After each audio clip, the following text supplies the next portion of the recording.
A sua religião pode deixar você pobre. Pode estar deixando você pobre. A sua religião pode estar deixando você pobre.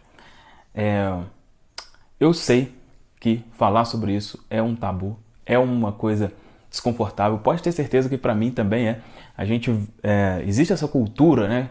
Você não falar sobre religiões e tal. Então, para mim, não é confortável falar sobre isso, mas é necessário. Eu tenho um compromisso que eu assumi com você de ajudar você especificamente a prosperar financeiramente.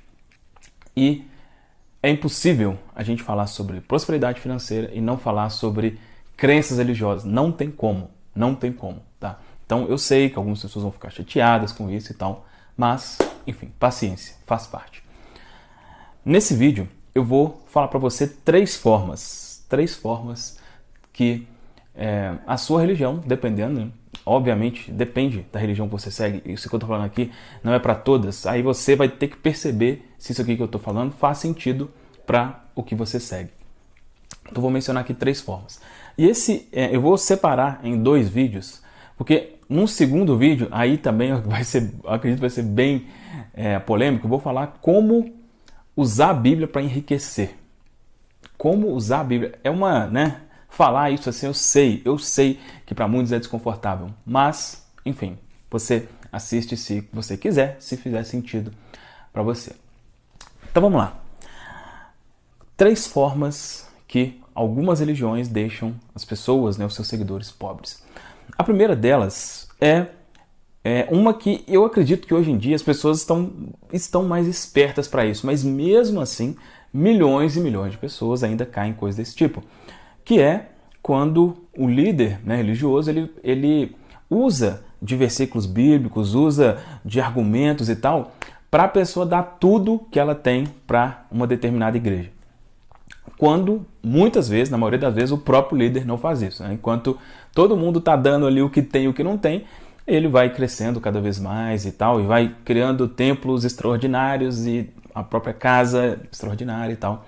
Então, essa é a forma mais escrachada, vamos falar assim, né? Isso acontece muito ainda, mas pelo menos eu acredito, né, que com a questão da internet, com essa... sei lá, eu pelo menos tenho a impressão de que as pessoas estão mais espertas para esse tipo de coisa. Mas, com toda certeza, muitas pessoas ainda caem nisso, porque, né, existem, igrejas gigantescas, né, aqui no Brasil, que fazem esse tipo de coisa descaradamente, e muitas pessoas ainda participam, né, de coisas desse tipo. Então essa é a primeira forma, é a forma mais escrachada, mas eu acredito, né, que isso já não faça sentido para você. Espero sinceramente, né? Vamos dar exemplos aqui, para falar de forma mais direta mesmo. Compra um pedaço de terreno no céu. Compra essa água aqui que foi usada por não sei o quê. Um pedaço de um negócio lá de Israel que, poxa, gente, né, vamos ser mais espertos. Então, essa é uma das formas, a forma mais escrachada. A pessoa tanto vendendo objetos, né, falando que um objeto é milagroso, coisa do tipo, ou falando que Deus quer que você dê tudo que você tem e coisas do tipo. Então, essa é a primeira forma. E aí, você já... não vou citar aqui nomes, né, como já é um assunto meio desconfortável, para se citar nome aí que vira um alvoroço mesmo. Mas você aí provavelmente já sabe, né, de algumas instituições que fazem isso. Então, esse é o primeiro. A segunda forma é uma forma que acontece, é uma forma mais difícil de perceber, mas eu falo aqui, basicamente o assunto que eu mais converso aqui com você é sobre crenças limitantes sobre dinheiro, né? Sobre uma crença limitante específica que me bloqueou muito, que milhões e milhões de pessoas têm, que é a crença do não merecimento. Não sou merecedor de prosperar. Essa crença, ela vem muito de questões religiosas. Muitas vezes, inclusive até nas próprias orações, eu lembro quando eu participava, né, de uma instituição religiosa, que nas orações muitas vezes era falado isso: não mereço nada, não mereço nada, não mereço nada, não mereço nada. E aí, eu converso que tudo é repetição. Se você ouve o tempo inteiro: não mereço nada, não mereço nada, não mereço nada, você não merece nada, não merece nada, você vai falar: cara, não mereço nada, né? E nesse outro vídeo que eu vou fazer, eu vou eu vou ir provar para você e aí mostrando versículos bíblicos como que essas coisas não fazem o menor sentido, tá? Mas eu resolvi separar em dois para não ficar muito longo, muito maçante. Então aqui eu vou falar o que, né? E nesse outro vídeo eu vou mostrar para você o meu entendimento, pelo menos, de alguns versículos que mostram como que esse tipo de pensamento não faz sentido. Mas essa é a segunda forma. Não se sentir merecedor, né? Ah, você é um pecador, você é um... enfim, né? São ditas várias coisas que dão a entender que você não merece nada. Logo, se você não merece nada, você não vai ter nada. Ou você vai ter e vai perder, ou você não vai conseguir. Para você prosperar financeiramente, não só financeiramente, aqui eu falo mais sobre prosperar financeiramente, mas a crença do não merecimento, ela afeta, por exemplo, relacionamentos. Tem mulheres e homens que não se sentem merecedores de ter um casamento maravilhoso. Se você não sentir isso, obviamente, você não vai ter, tá? Então, é uma crença que engloba várias coisas. Então, essa é a segunda forma. E a terceira forma é quando dá a conotação de que ter dinheiro, de que enriquecer é errado. Ou errado, ou não seria bom, ou qualquer coisa desse tipo, tá? Inclusive, eu separei alguns versículos para conversar com você que realmente, se você olhar e se você pegar eles assim e repetir cada vez mais, você vai ter realmente a crença de que prosperar, que enriquecer é errado. Uma dessas passagens está lá em Lucas 12, do 16 ao 21.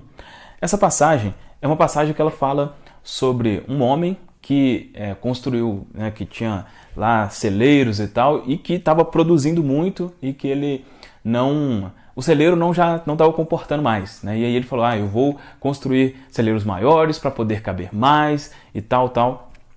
E aí, né, fala que Deus falou que ele ia morrer naquele dia e não ia ter mais nada e tal. Essa é uma passagem que até eu acredito que não é tão conhecida como outras assim, mas ela dá a entender que o quê? Que você não deve fazer isso, você não deve, por exemplo, guardar dinheiro, você não deve ter esse tipo de atenção em guardar tal. E é claro, gente, é óbvio que quando eu falo isso aqui, mas a gente vai morrer, não vai levar nada, mas é óbvio. Isso é óbvio, mas não quer dizer que enquanto você está aqui, você tem que levar uma vida miserável, tá? Esse é um dos versículos.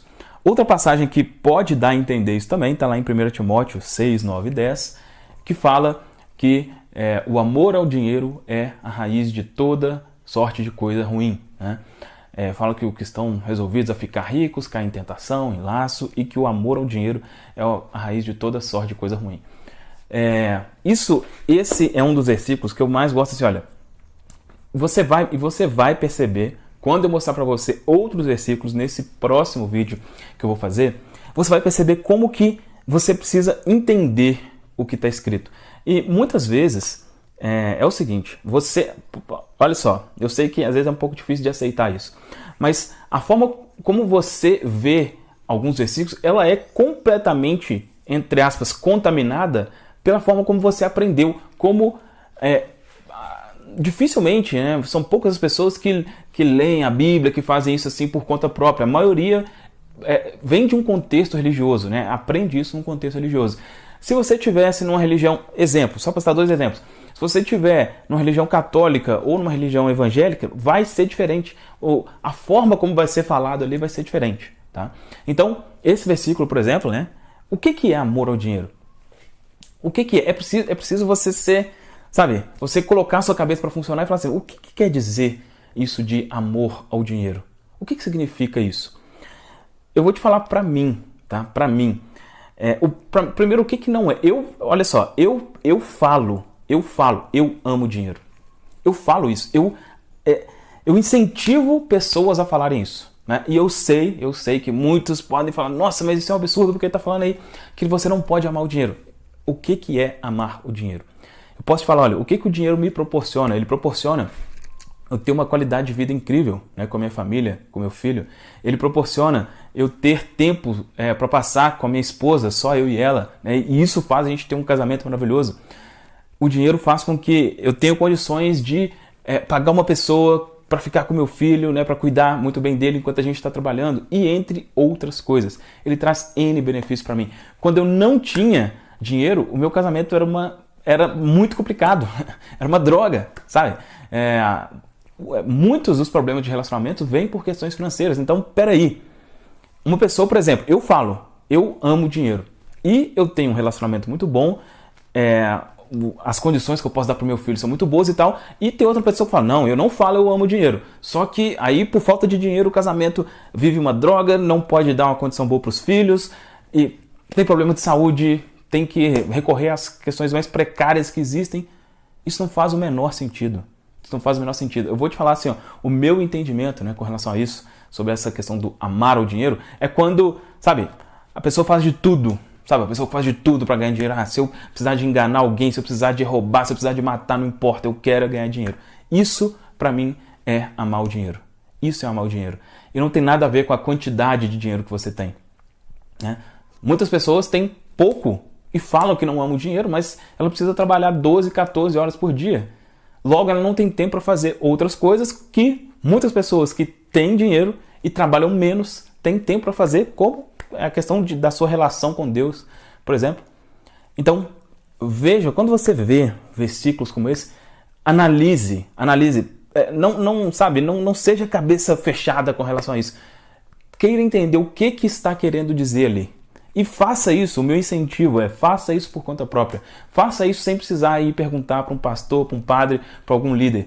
Faça você, o seu entendimento. O que você entende disso? E uma outra passagem que também fala algo que dá a entender, né, que o dinheiro é algo negativo, é lá em Mateus 19, do 16 ao 26, né, que fala lá a passagem do jovem rico, né, que chegou para Jesus falando o que ele precisaria fazer para ganhar, né, para estar no reino e tal, para seguir a Jesus. E Jesus falou várias coisas, ele falou que já fazia aquilo, ele falou, então vai lá e doa seus bens, né, vende e dá para os pobres. E aí ele falou que não, e Jesus falou, é mais fácil o camelo passar num buraco de uma agulha do que um rico entrar nos reinos dos céus. Talvez, eu acredito que esse seja o versículo... Esse para mim, olha só, esse para mim é um dos versículos que mais deixa as pessoas pobres, sinceramente. Porque E por quê?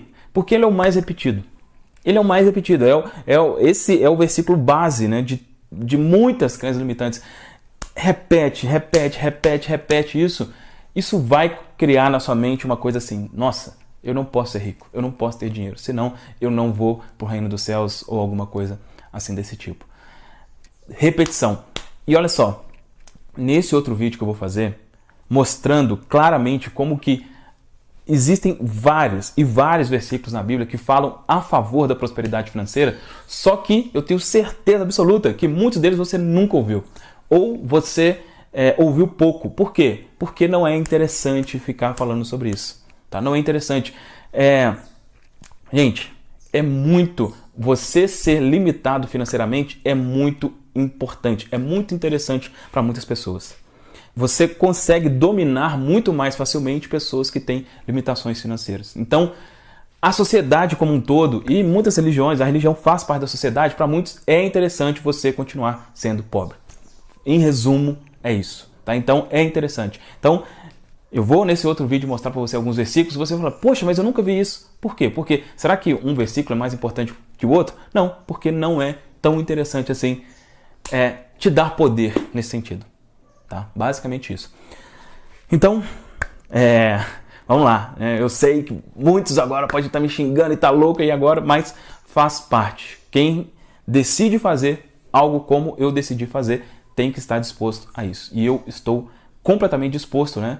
Se 1, 2, 3, 10 pessoas forem beneficiadas e saírem dessas crenças malditas aí, né? Que te impedem não só da questão financeira. O meu foco, eu falo bastante nisso aqui, mas, cara, como eu estou dizendo, muitas vezes o problema financeiro ele é uma bola de neve que traz muitos outros problemas, né, que talvez você não veja ligação direta, mas pode ter certeza que tem.